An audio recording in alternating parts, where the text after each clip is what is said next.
Brasil, oficialmente República Federativa do Brasil, é o maior país da América do Sul e da região da América Latina, sendo o quinto maior do mundo em área territorial e sexto em população.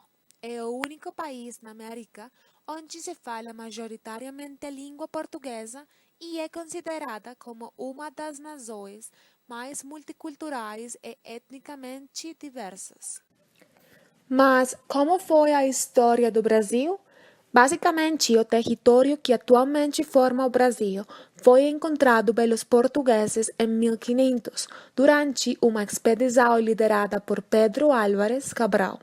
A região, que até então era habitada por indígenas ameríndios, divididos entre milhares de grupos étnicos e linguísticos diferentes, torna-se uma colônia do Império Português. O vínculo colonial foi rompido de fato quando, em 1808, a capital do reino foi transferida de Lisboa para a cidade do Rio de Janeiro, depois de tropas francesas comandadas por Napoleão Bonaparte invadirem o território português. A independência do Brasil é um dos fatos históricos mais importantes, pois marca o fim do domínio português e a conquista da autonomia política.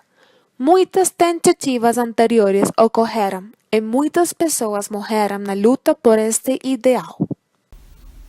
Uma das principais causas da independência foi que a situação econômica era precária.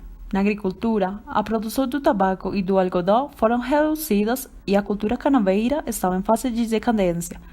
A mineração apresenta baixo rendimento, pois as jazidas estavam esgotadas.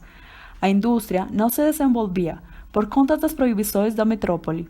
O comércio no Brasil era limitado pelas restrições impostas pelo monopólio, pois a colônia podia comerciar apenas com a metrópole. No dia 7 de setembro de 1822, Dom Pedro, o príncipe que governava o Brasil nesse tempo, se encontrava às margens do riacho Ipiranga, em São Paulo, quando recebeu os últimos decretos de Lisboa, um dos quais o transformaram num simples governador, sujeito às autoridades das cortes. Essa atitude o conduziu a dizer que estavam cortados os laços que uniam o Brasil a Portugal. Daquele momento em diante, independência ou morte seria o lema de todos os brasileiros. No dia 12 de outubro do mesmo ano, Dom Pedro foi aclamado como o primeiro imperador do Brasil, com o título de Dom Pedro I, sendo coroado no 1º de dezembro de 1822. Desde então, o país tem tido 37 presidentes.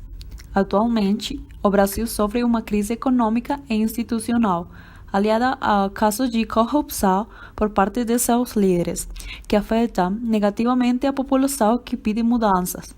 No Brasil, as eleições presidenciais estão marcadas para outubro de 2018.